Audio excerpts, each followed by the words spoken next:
last Friday, I went to the youth leaders retreat to give a talk. And so please pray for them. 20 of our youth leaders are going to a retreat until today. So pray for an outpouring of the Holy Spirit, okay? And we need to form leaders because our youth group is getting bigger and bigger and bigger every week. Right now we're getting 90, right? Maybe next week.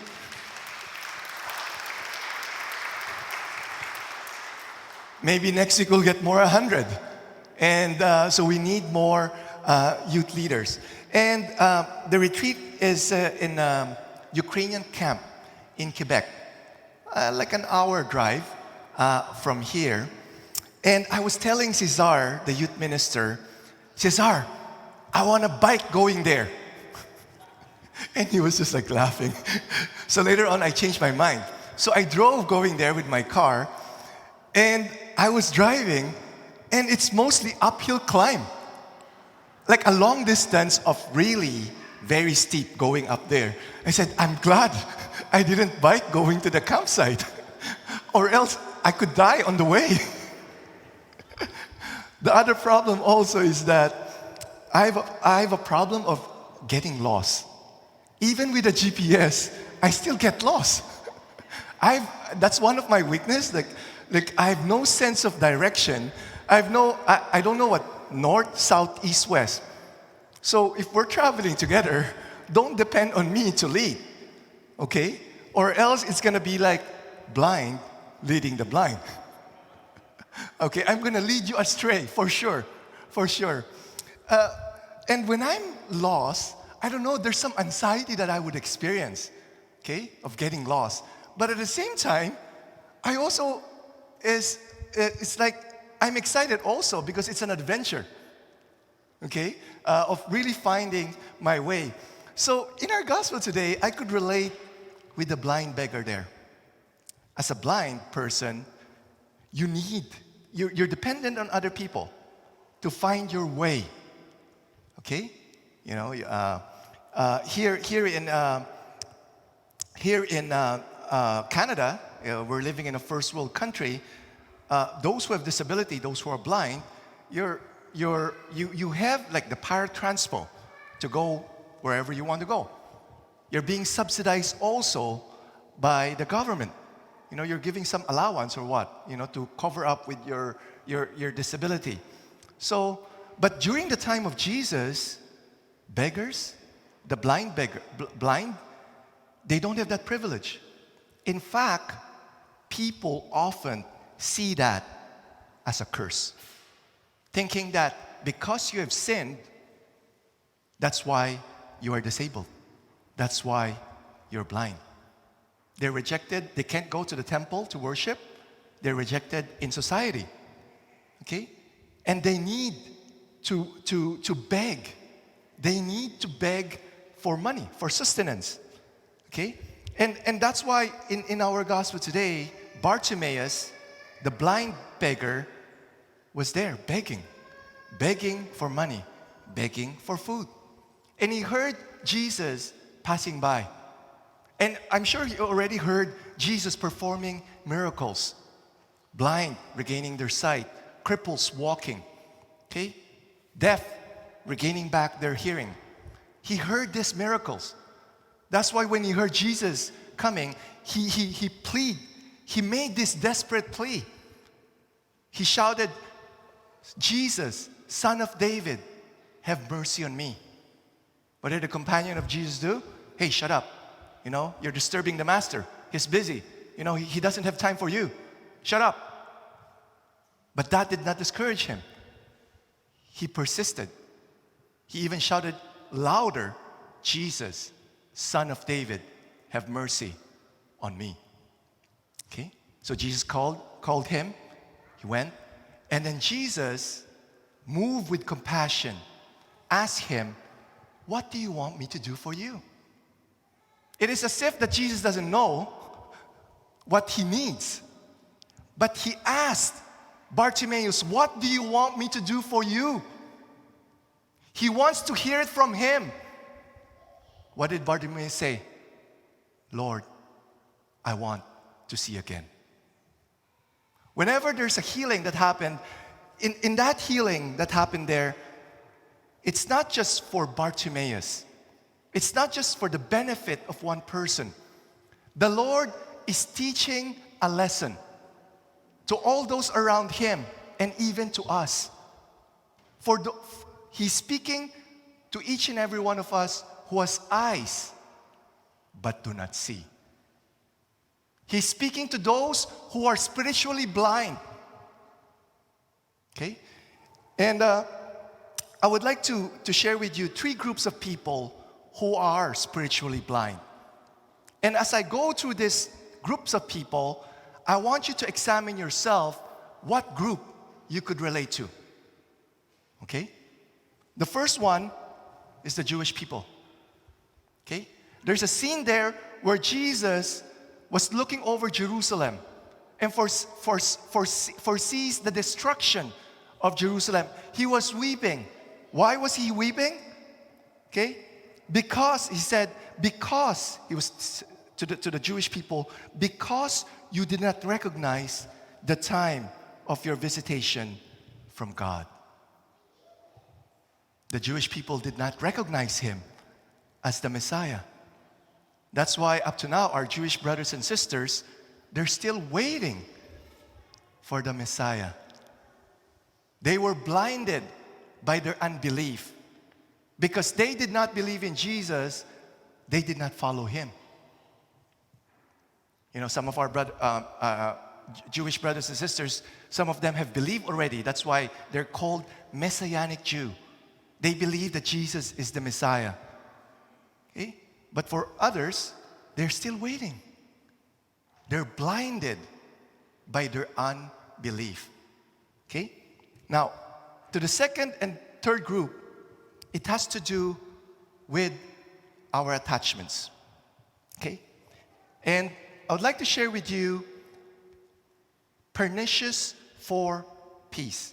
Pernicious meaning gradual, subtle harm that is being done on us because of our attachment to these 4 P's.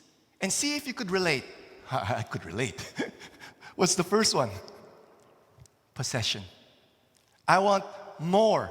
I want more possession because if I have more, I will be happy. Okay? See if you're being tempted with that. Okay? Second one is pleasure. Now, pleasure itself is good. What I'm talking about is pleasure, sinful pleasure. I want to feel good at the expense of hurting God, others, and myself. Pleasure. See if you're being tempted with that or you're being attached to that right now. The third one is power. I want to be in control. I want to be in charge. I want to be like God. Power. Okay? The fourth one is prestige. I want honor. You know, I want to have a good reputation. I want to be famous. Prestige. Okay? So, see where you struggled with that. See where you're being tempted. See where you're attached to. Now, I would like to quiz you. Who remembers my homily 2 weeks ago? And what's it about? Okay, what's it about? Huh? Louder. Oh. Who can answer the question? Attachment. And what's the gospel? What's the gospel? The rich young man, right? It's the encounter between rich young man and Jesus. The rich young man believed in Jesus. But because he was not even willing to let go of his attachment towards what? Possessions. Possessions. Because of that, he was not able to follow Jesus. Okay? Now, who remembers the gospel last Sunday? The gospel last Sunday. Anyone?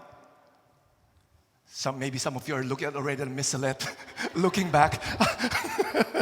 Who remembers? Huh? Anyone? Oh, you should be remembering, okay?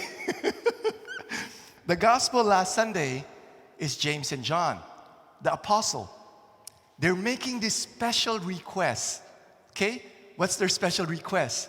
Because they're imagining that Jesus is going to be a king. And he has this physical kingdom. And they're requesting to be on the right and on the left of Jesus.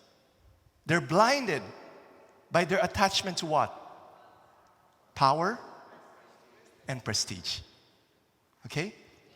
James and John represent those who believe in Jesus, who follow Jesus, but are still in the process of letting go. Okay? Now, that's why I want you to remember, to look into that. Your assignment is that read Mark chapter 10. The whole Mark chapter 10. And in the Mark of chapter 10, you could see these three groups of people. The first one, the Jewish people. In Mark chapter 10, there's the Pharisees who are questioning Jesus about divorce. The Pharisees represents those Jewish people who do not believe. And because they do not believe, they do not follow. Or maybe you're the rich young man, because of your attachment to things or to the 4 Ps that you're not able to follow. Or maybe you are, James and John. Okay? You believe in Jesus, you're following him, but you're in the process of letting go. If you ask me, I could relate with all three. I was baptized as a Catholic as a baby. But growing up, did not encounter the Lord, did not experience his love, and because of that, I didn't believe in him. I was the Jewish people. I could also relate with the rich young man. Okay? The Lord was already calling me to the priesthood, but I was putting it off. I was working in China. I was doing well there. I was earning good money. I was comfortable with my life there.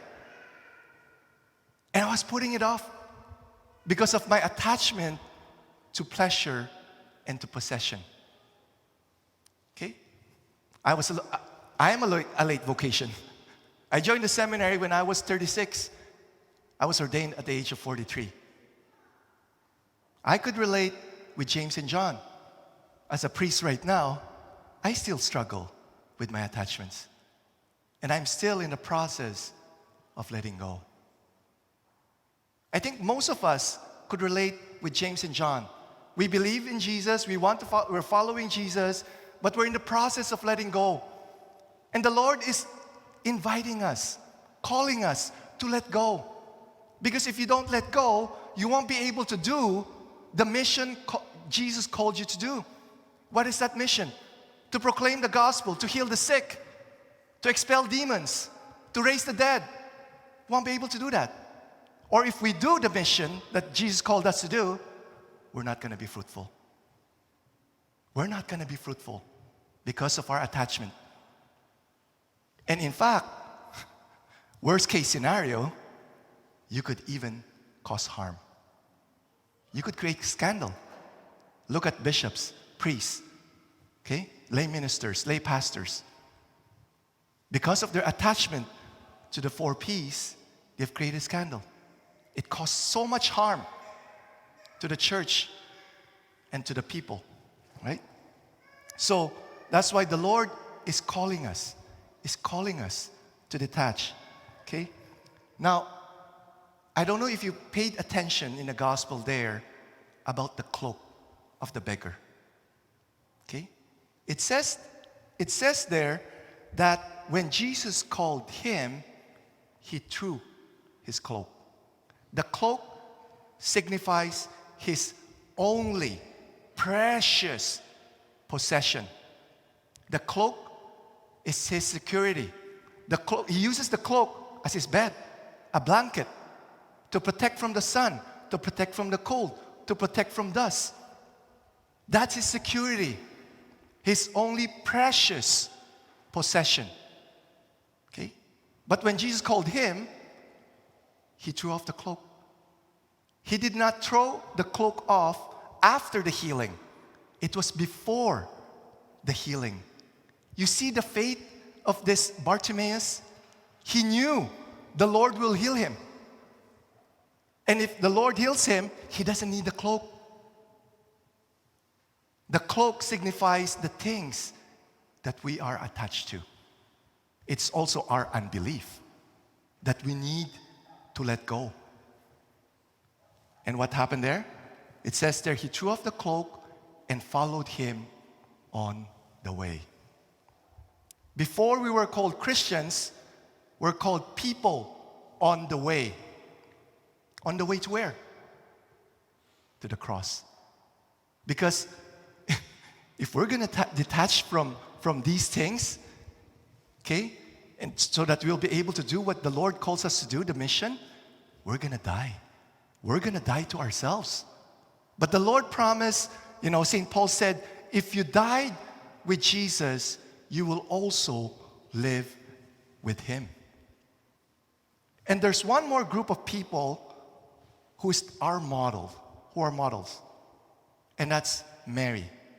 Mary, the mother of Jesus, who is at the foot of the cross. We see there John, one of the apostles who requested to sit on the right and the left of Jesus. Now you see the transformation that happened? He's there at the foot of the cross. Who else is there? Mary Magdalene. Great sinner. I'm sure Mary Magdalene suffered, with those attachments to 4Ps. But she's there at the foot of the cross. You see, there's transformation that could happen. There's hope for all of us that we also could be at the foot of the cross. That's why I encourage you, read chapter 10 of the Gospel of Mark. Reflect. See where you're at. See what group you could relate to. Could you relate more with the Pharisees and the Jewish people? Could you relate more with the rich young man? Or could you relate more with James and John? We need to acknowledge our blindness. That's the first thing that we have to do. Acknowledge that we're blinded. Blinded by our unbelief, blinded by our attachments. Okay? And come before the Lord. And the Lord looks at you lovingly. And he asks you, what do you want me to do for you? What do you want me to do for you? He wants to hear it from you. What are you going to say? Lord, I want to see again so that I could follow you on the way to the cross.